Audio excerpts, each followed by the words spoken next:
Boa tarde a todos. É uma alegria nós podermos estar na casa de Rita de Cássia para as nossas reflexões.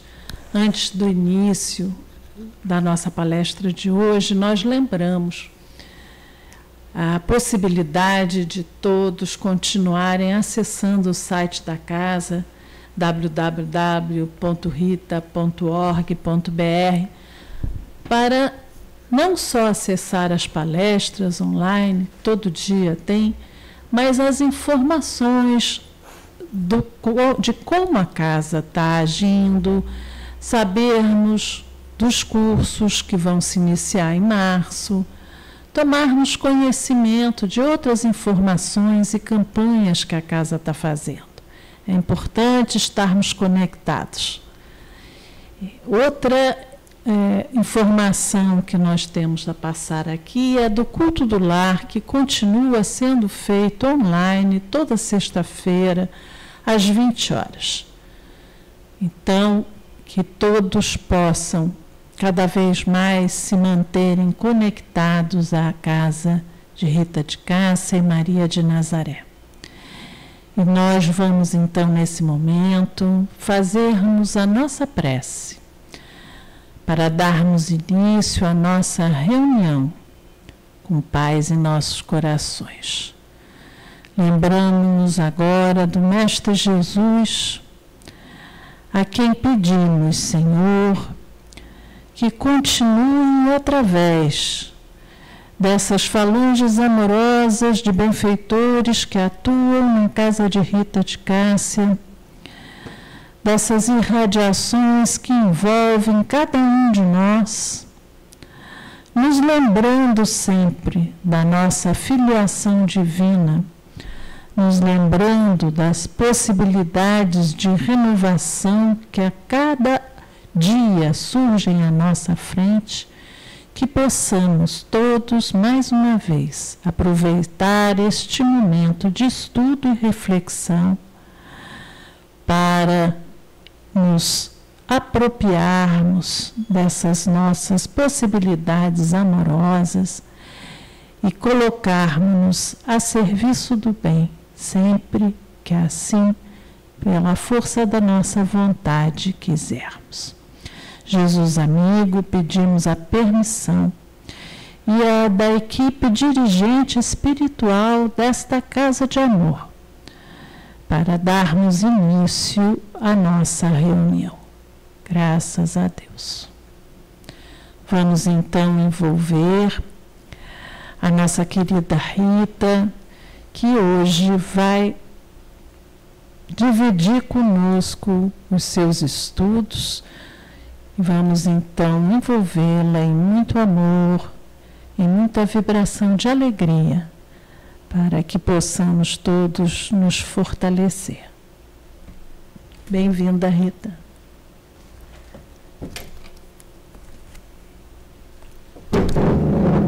Obrigada, Angelina.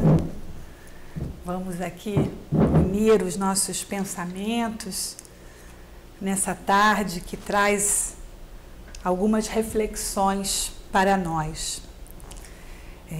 Hoje o nosso estudo é sobre um capítulo do Livro dos Médiuns, é o capítulo 9, e tem como título Lugares Assombrados.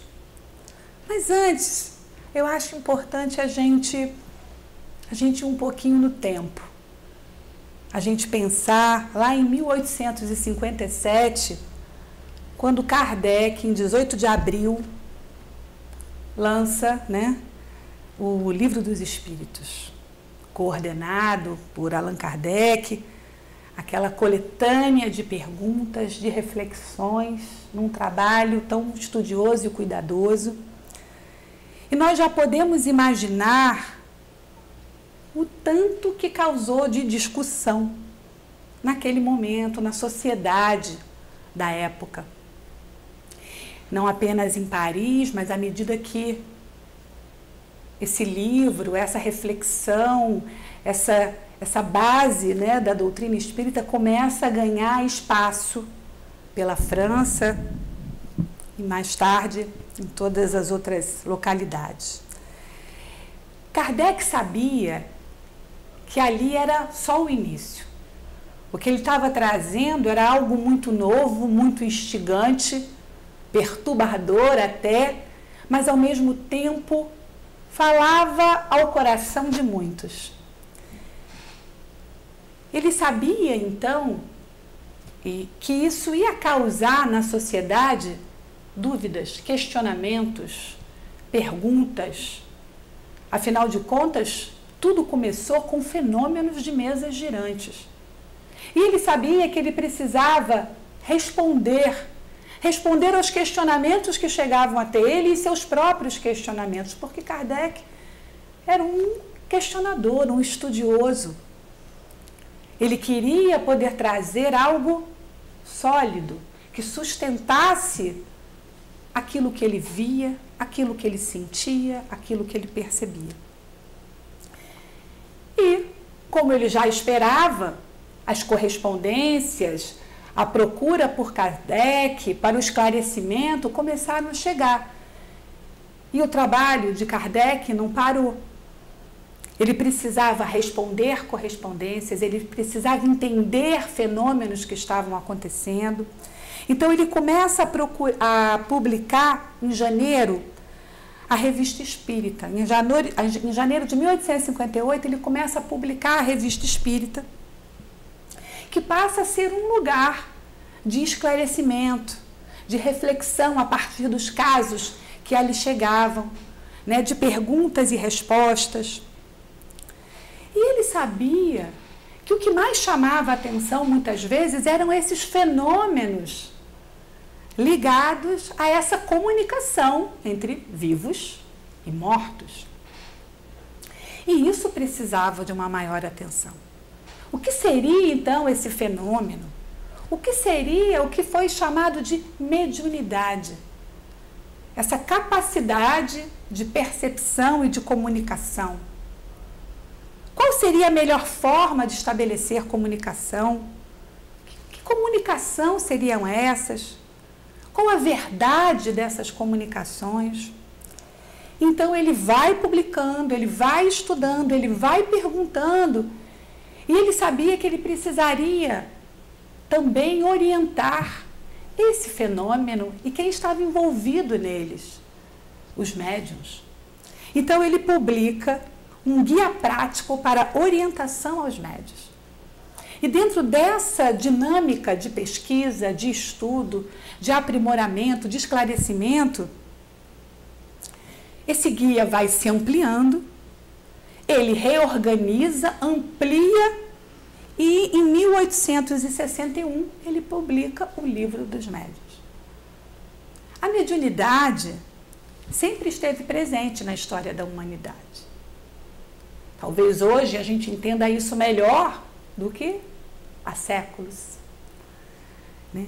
Mas sempre foi vista com mistérios, segredos, doenças psíquicas, superstições. Então Kardec traz esse novo olhar, essa nova abordagem. E o trabalho de Kardec foi um trabalho que a gente sabe precioso, e em 11 anos depois do Livro dos Espíritos, do Livro dos Médiuns, ele publicou o famoso Pentateuco, digamos, né? Livro dos Médiuns, depois Evangelho, Céu e Inferno, a Gênesis, enfim. Então era importante que a gente entendesse um pouco de que livro a gente vai falar, né? Direcionado e em que momento ele chega para esse esclarecimento. Então, o nosso estudo hoje é o capítulo 9, dos lugares assombrados, do Livro dos Médiuns. Mas antes ainda da gente chegar no capítulo 9, eu falando dessa ideia do Livro dos Médiuns, o Livro dos Médiuns, ele abre o primeiro capítulo com a seguinte pergunta: há espíritos?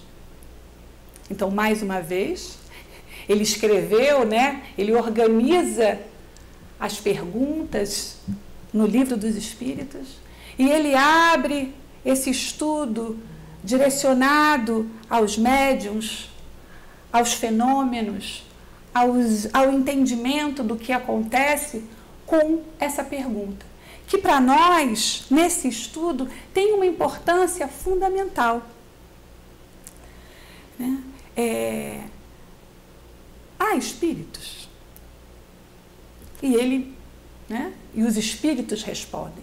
O Livro dos Médiuns, ele também tem essa mesma cadência, né, de perguntas e respostas. Os espíritos respondem sim, há espíritos. Né?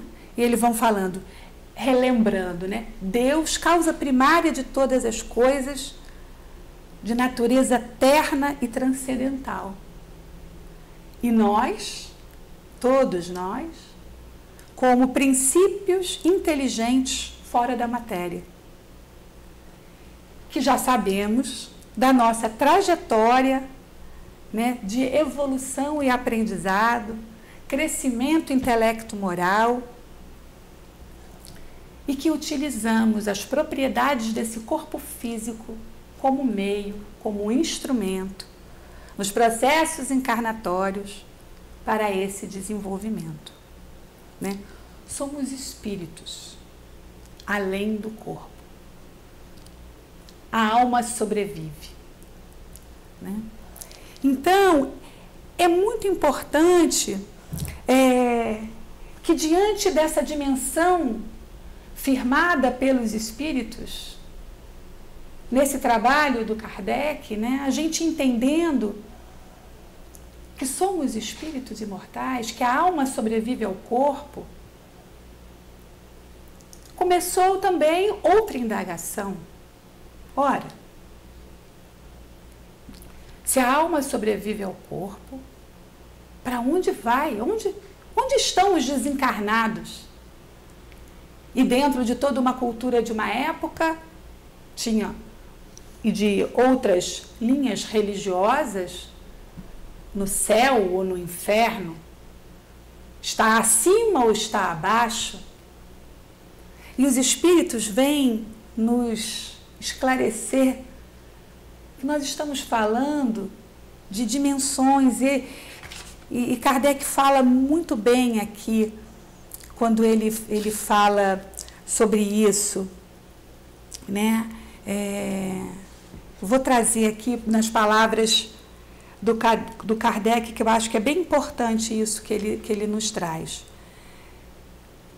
Desde que se admite a existência da alma e sua individualidade após a morte, é preciso que se admita também que a sua natureza é diferente do corpo, visto que separada deste, deixa de ter as propriedades peculiares do corpo. Goza da consciência de si mesma, pois é passível de alegria ou sofrimento, sem o que seria um ser inerente e de nada nos valeria possuí-la. E aí ele pergunta, né? Isto posto, tem que se admitir que essa alma vai para alguma parte. Que venha a ser feito dela e para onde vai? Segundo a crença vulgar, a alma vai para o céu ou para o inferno. Mas onde fica o céu e o inferno? Antigamente se dizia que o céu era em cima e o inferno embaixo. Porém, o que são o alto e o baixo no universo? Uma vez que se conhece a redondeza da Terra e o movimento dos astros. Movimento que faz com que, um dado instante, o que está no alto esteja 12 horas depois embaixo, e o infinito do espaço através do qual o olhar penetra, indo a distâncias consideráveis. Enfim, o que é em cima e embaixo no universo? Então, esse entendimento é um conceito, né? Mais do que entendimento, é um conceito, uma percepção que vai nos ajudar a entender. Os espíritos estão em toda parte. Nós estamos em toda parte. Encarnados ou desencarnados. Estamos falando de uma dimensão corpórea, com uma fisicalidade, e uma outra dimensão, de outras substâncias mais etéreas, mas que nessa dimensão também tem a sua percepção e as suas possibilidades de comunicação. Sim, se estamos, de alguma maneira, ocupando o mesmo espaço, por que não poderia haver a comunicação? Se falamos que a mediunidade, ela acontece desde sempre, mas não se entendia por quê? Por que não podemos, então, entender e perceber, né, a mediunidade como uma faculdade do nosso organismo, assim como a inteligência, a memória?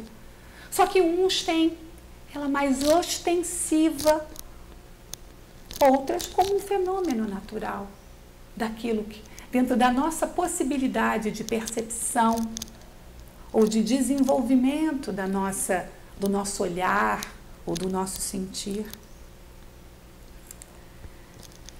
Por isso, Kardec também nos diz, através dos espíritos, que todos aqueles, né, que num determinado momento sentem a presença, se a gente quiser usar assim essa palavra, a presença de algo que responde ao invisível, a presença de um espírito, a presença de uma vibração, de alguma forma, está dentro da naturalidade da nossa possibilidade. E quando nós pensamos e entendemos que os espíritos estão em toda parte, nós começamos a olhar esse título, né, Lugares Assombrados, de um outro jeito, né? O que seria assombrado, né? Assombrado, se a gente vai lá no dicionário, que sempre nos ajuda nesse entendimento, ele fala coberto de sombras, sombrio, triste, né? Uma pessoa assombrada é uma pessoa assustada. E muitas vezes nos assustamos também daquilo que desconhecemos. Também nos assustamos a partir da nossa condição, às vezes medrosa diante do que se apresenta, ou fantasiosa. Nós somos muito inventivos. E nós vamos construindo, dentro da sociedade em que a gente vive também, situações que alimentam isso. Desde os filmes de terror, às nossas próprias manias ou percepções. Eu lembro que quando eu era pequena, o meu quarto era de frente para o banheiro. E tinha noites que eu ia dormir, e eu só dormia quando eu ia lá e fechava a porta do quarto, porque eu achava que as toalhas de banho me assustavam. Eu sabia que eram toalhas de banho, mas na minha cabecinha eu via formas, via sombras. Então é interessante a gente perceber como a gente também lê o mundo, lê as coisas. E mais uma vez eu volto a esse trabalho de Kardec, que vai nos esclarecendo. Kardec era curioso, mas não é o curioso que nem a gente, que às vezes é a curiosidade do buraco da fechadura, sabe? Ah, eu vou ali saber que fenômeno acontece, o que acontece ali. Não, ele era o curioso pesquisador, a curiosidade de um educador, que vai sustentando aquilo que ele vai entendendo. Ele quer entender cada vez mais. Por isso que todas as perguntas feitas por Kardec são perguntas que nós podíamos fazer. Porque ele tem esse desejo, né, de realmente compartilhar aquilo que vai sustentar e que vai trazer um esclarecimento para que a gente não fique nessa imaginação fértil que nós temos. Então, eu vou trazer algumas perguntas desse capítulo, Lugares Assombrados, que dentro das perguntas e das respostas dos espíritos, nós já vamos clareando um pouco para esse entendimento desse tema. E ele fala assim: as manifestações espontâneas que em todos os tempos se têm produzido, bem como a persistência de alguns espíritos em darem sinais ostensivos de sua presença em certas localidades, constitui a origem da crença na existência de lugares mal-assombrados. Sem dúvida nenhuma, Kardec devia receber um monte de correspondência trazendo essa questão. As pessoas estavam assustadas, não estavam entendendo o que estava acontecendo. Se a gente pensar no próprio fenômeno da mesa girante, aquele lugar está mal assombrado. E a gente adora explicar. Primeiro que a gente adora chamar de mal qualquer coisa que a gente não entende, né? O que é esse mal e esse bem? A gente também tem que entender um pouco sobre isso. E aí vem as perguntas que se seguem. E eu vou ler algumas que vão ajudar a gente também a entender o tom que Kardec quis trazer para esse esclarecimento e o que isso realmente importa para nós saber sobre lugares assombrados. Será que Kardec ia fazer um capítulo sobre casa mal assombrada? Não, Kardec é muito mais profundo do que isso. E ele vai sempre trazer o que a doutrina espírita nos instiga em nós. Tem algo de profundo que tem a ver conosco, com o nosso processo de amadurecimento e de crescimento. Só que os caminhos são criativos. Os caminhos são análise das situações do cotidiano, onde estamos inseridos o tempo todo e que nos fazem crescer e amadurecer à medida que nos percebemos e nos entendemos como espíritos imortais. E as perguntas são as seguintes. São várias perguntas, mas eu não vou ler todas não, eu vou fazer uma pinceladinha aqui. Os espíritos se apegam somente às pessoas ou também às coisas? Então vamos, palavras centrais. Os espíritos se apegam. Então, Kardec já percebe se existe um lugar chamado mal-assombrado ou se existe algo que está assombrado, tem algo ali da presença de espíritos ligados ali. E ele usa a palavra apego. Os espíritos se apegam somente às pessoas ou também às coisas? A resposta, vou fazendo resuminhos assim, ó, depende da elevação, né? do grau do momento, da percepção de si. Quanto mais materializado, né, mais próximo dessa matéria, menos entendimento eu tenho de mim mesma, eu sou mais apegado a isto ou aquilo. Se eu percebo a minha transitoriedade nesse mundo de carne, eu vou ter uma outra relação com as pessoas, com as coisas deste mundo, né? E aí ele fala, os espíritos podem apegar-se aos objetos terrenos. E aí ele fala, os avarentos, por exemplo, que esconderam seus tesouros e que ainda não se acham bastante desmaterializados, podem vigiá-los e montar-lhes guarda. Aí ele continua, os espíritos errantes têm predileção por lugares? Errantes não são errados. Errantes são os espíritos que desencarnaram e estão na erraticidade, nesse espaço outro, no seu processo de crescimento e de amadurecimento. Tantas vezes, num processo que antecede uma nova encarnação. E ele fala, o princípio continua sendo o mesmo. Os espíritos que já não estão apegados à terra preferem um lugar onde possam exercitar o amor. Eu tenho mais o que fazer, né? Eu tenho mais com o que me ocupar.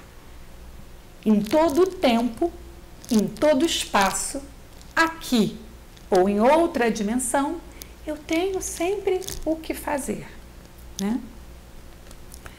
Já que o apego dos espíritos por um lugar é sinal de inferioridade, não constituirá também uma prova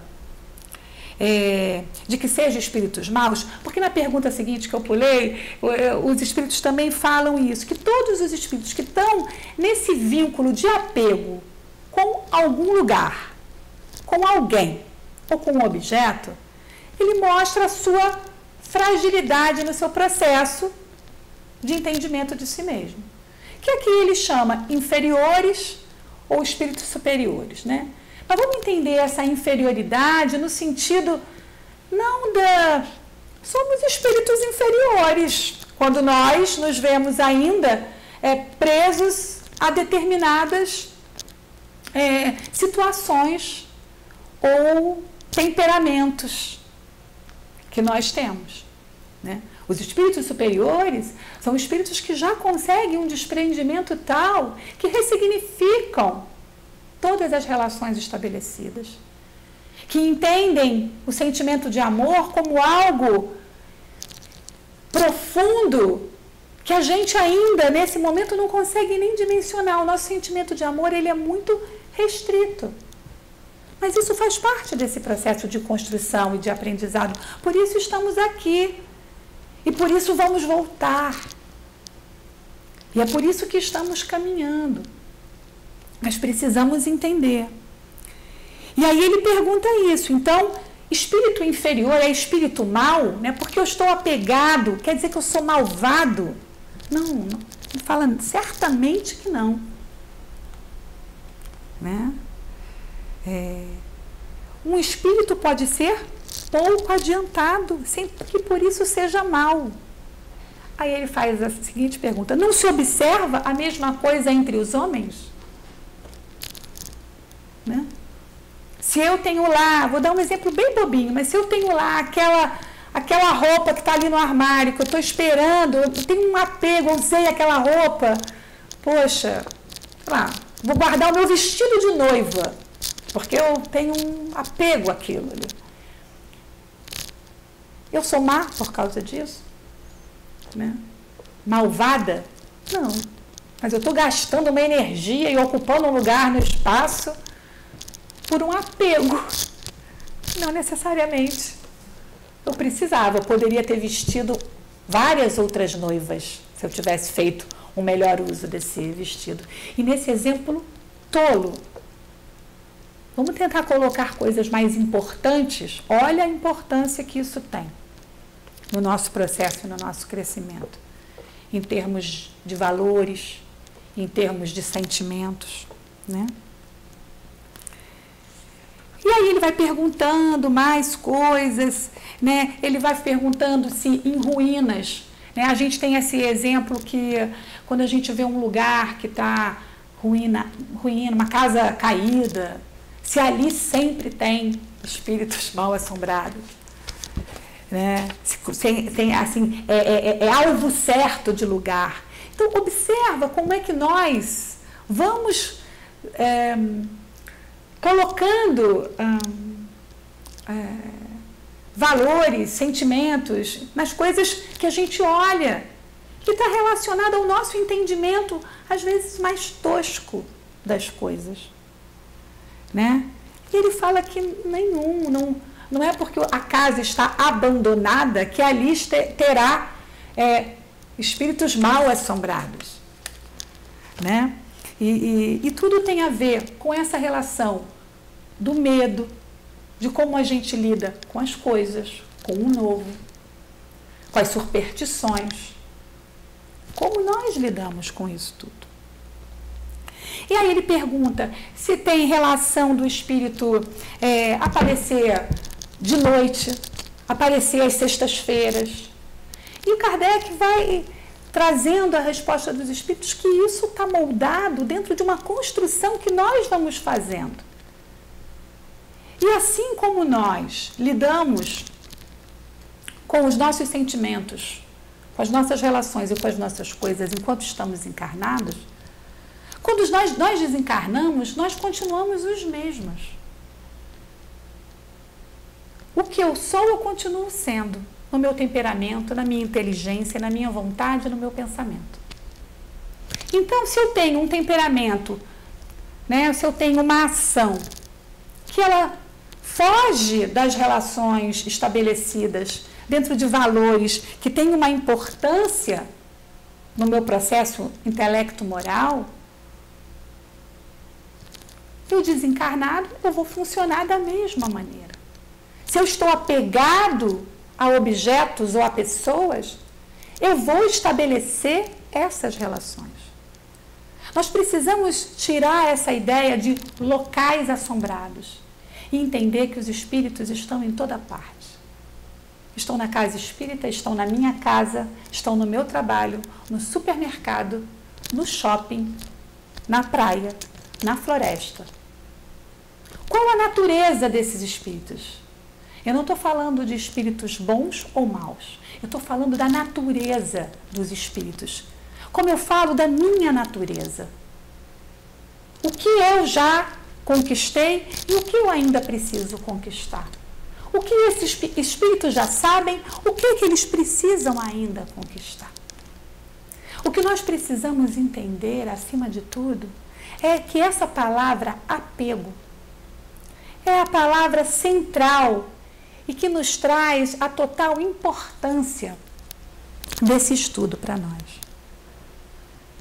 Quando nós percebemos essa relação apegada do espírito à matéria, nós estamos falando da nossa forma de ser ou ter no mundo. O apego ele está relacionado às questões materiais, às questões pessoais, né? Eu posso ter um apego à matéria, a um objeto, a alguma coisa, a um dinheiro, a uma casa, às pessoas, que está relacionada ao amor, ao comportamento, que tem a ver a minha atitude diante do mundo. Ali numa das perguntas ele cita o avarento. E ao passado, a minha história, a história que eu vivi, o que eu passei, as relações que eu vou estabelecendo.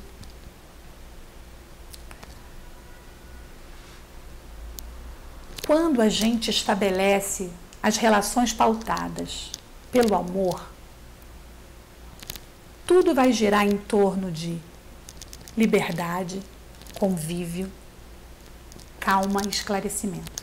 Quando a gente estabelece relações ligadas ao apego, a gente vai lidar com aprisionamento, controle, aflição e confusão.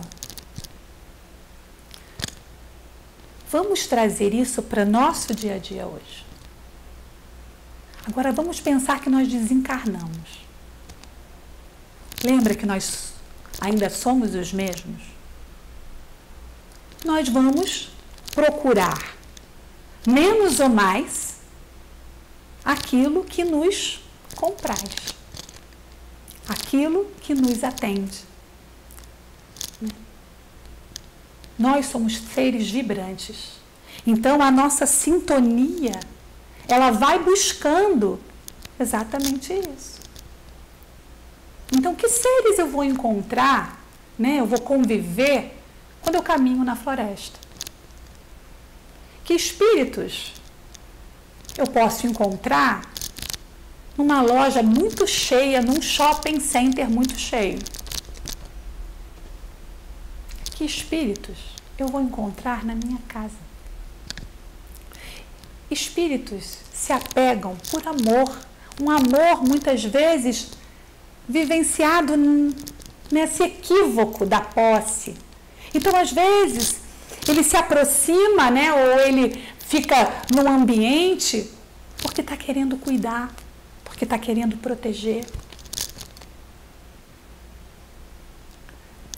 Nós precisamos entender, porque hoje o que nos assombra, e nós sabemos, nós temos registros, nós temos a experiência também, da própria experiência das mesas mediúnicas, onde nós recebemos, né, fazemos um trabalho de recepção, acima de tudo, de espíritos ligados a pessoas, ligados a lares, e que estão justamente num sofrimento de alguma forma, por estar apegado a condições como essa. Seja o dinheiro, seja o amor, o excesso de cuidado, o pouco conhecimento de si mesmo e se perceber um espírito livre, desencarnado, com tantas possibilidades de realização, presos às suas histórias do passado, a como se relacionou com o outro, a dificuldade de entender o outro, de perdoar, de querer cumprir, olho por olho, dente por dente. E isso paralisa a caminhada, porque quanto mais apegado às vivências materiais, menos a gente cresce e se liberta, como essa potência divina que nós somos. Nem sempre, o que o espírito encarnado valoriza é que o espírito, quando desencarnado, valoriza. Ele, às vezes, percebe essa contradição dele mesmo, mas ele vai buscando o seu caminhar.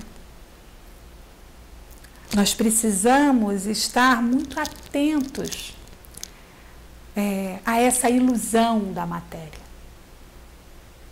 e que nos chama desses diferentes modos, até por um afeto desmedido. Então é preciso que estejamos muito atentos para a impermanência das coisas, quando a gente está no campo da carne, mas aquilo que é da nossa essência maior e que vai conosco para sempre. Porque todas as conquistas morais que adquirimos, nós levamos conosco e não se perde. Então é muito importante que a gente perceba isso. E precisamos perceber que nós também, dentro dessa condição nossa de seres vibrantes, e que o nosso pensamento é faculdade potente, o quanto nós também, enquanto encarnados, também vibramos e atraímos os desencarnados. Nós também puxamos para nós espíritos desencarnados que também estão nesse desequilíbrio, nessa relação com a matéria. Então cuidemos dos nossos pensamentos, valorizemos cada momento, o momento da oração. Pense na nossa casa. Uma das perguntas no livro, ele coloca assim, como é possível fazer para nós nos livrarmos do assombro, do lugar que está assombrando? E aí ele fala, a melhor forma disso é trazer para esse ambiente espíritos que não te causam mal-estar que aquele outro está trazendo. E isso está intimamente ligado com o meu modo de pensar, de agir, de trazer para o ambiente. A Angelina lembrou do culto no lar. E é um momento onde a gente pode parar, onde a gente pode orar, onde a gente pode estudar, onde a gente pode refletir, onde a gente pode imantar a nossa casa, onde a gente pode deixar a nossa casa como um espaço para que os bons espíritos, ou os espíritos queridos do nosso coração, circulem. Essa palavra é uma palavra que me interessa nesse momento. Circular, no sentido de que a gente transita, a gente não se fixa. Então, acho que o que a gente fica como reflexão importante dessa tarde, essa página, esse capítulo do Livro dos Médiuns, que faz um convite para a gente poder pensar sobre nós mesmos. E eu queria que a gente pensasse sobre isso. a necessidade de desenvolvermos nossa consciência espiritual, a nossa condição de espírito. Que nós observemos como nós lidamos com poder, dinheiro, fama, beleza. Como lidamos com quem amamos? Como amamos? E observemos também o modo como nós lidamos com os nossos desafetos, ou como nós construímos desafetos. Todas as reflexões que nos cabem, seja para dividir com vocês, ou seja para quando nós ouvimos também os estudos, ou as leituras, precisa passar pelo nosso processo. Como nós lidamos com isso? Nós sabemos muito dizer do outro, mas às vezes a gente sabe pouco da gente. Então, para que nós não sejamos aqueles que vamos assombrar alguém, vamos ser luz, né? Vamos sair da sombra e ser luz, que irradia, que circula, que movimenta.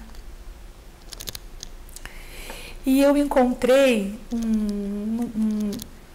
um livro do Divaldo Franco e do César Braga, chamado Francisco, o Sol de Assis, e ele coloca aqui o decálogo do desapego. E eu acho que a gente pode terminar lendo essas 10 dicas do desapego. Nessa construção de nós mesmos e da gente começar a perceber qual é o lugar que a gente ocupa em toda parte, quando encarnado ou quanto desencarnado. E ele fala assim: perceba que tudo é passageiro, tudo, sem exceção. Viva intensamente o hoje, sem ansiedade exagerada quanto ao futuro e sem lembranças amargas do passado. Tente não criar grandes expectativas. Filtre com equilíbrio as críticas e os elogios, não permitindo que fala alguma determine o seu jeito de ser. Liberte-se de tudo que não tem utilidade e se encontra guardado, trancado, parado em sua casa ou em sua vida. Valorize cada relacionamento, mas não queira reter ou controlar ninguém. Mantenha contato com quem nada possua ou quase tudo tenha perdido. Aquiete-se e faça silêncio interior, a fim de ouvir seu coração, sua intuição, sua alma. Cultive a fé, independente do rótulo religioso que tenha ou não abraçado. Encontre prazer nas coisas simples da vida. A vida é uma bênção. A vida é um presente. Viver é um leque de possibilidades e oportunidades. O entendimento da nossa condição de espíritos imortais é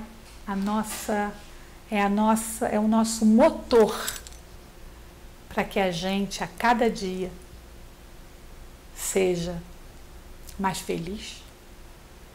Cada dia a gente dê um passo maior e melhor na construção de nós mesmos, na certeza que fazemos parte de um coletivo que pode sempre vibrar amor e irradiar muita luz. Que Jesus sempre nos abençoe. Obrigada. Obrigada, Rita, pelas palavras profundas, porque nos remetem à nossa realidade espiritual. permanente. E vamos todos nos unir numa prece de agradecimento. Agradecimento a Deus nosso Pai, essa força soberana que vai possibilitando a todos nós a ampliação desse entendimento pelo estudo, pela informação, pela vontade de se perceber e viver nas duas faces da vida, a material e a imaterial, como espíritos imortais que somos, ampliando essa nossa consciência de quem somos e de como atuarmos em conjunto com essa obra divina. Nos lembramos sempre de que somos amados, de que somos amparados, que esse intercâmbio entre os espíritos existe e sempre existiu, sempre existirá, devido exatamente a essa nossa essência divina. E que possamos, como fomos convidados no estudo, aprofundarmos essa noção desse intercâmbio e dessa nossa essência, através desses ensinos abençoados que a doutrina espírita nos possibilita, para que, expandindo essa nossa realidade melhor, possamos ir nessa construção íntima, nos libertando para sermos cada vez mais felizes, porque unidos ao princípio do amor, e assim construindo paz em nossos corações. Que Jesus seja sempre nosso mestre, nosso guia, nossa bússola.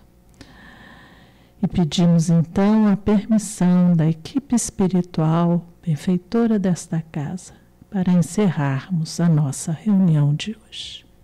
Graças a Deus.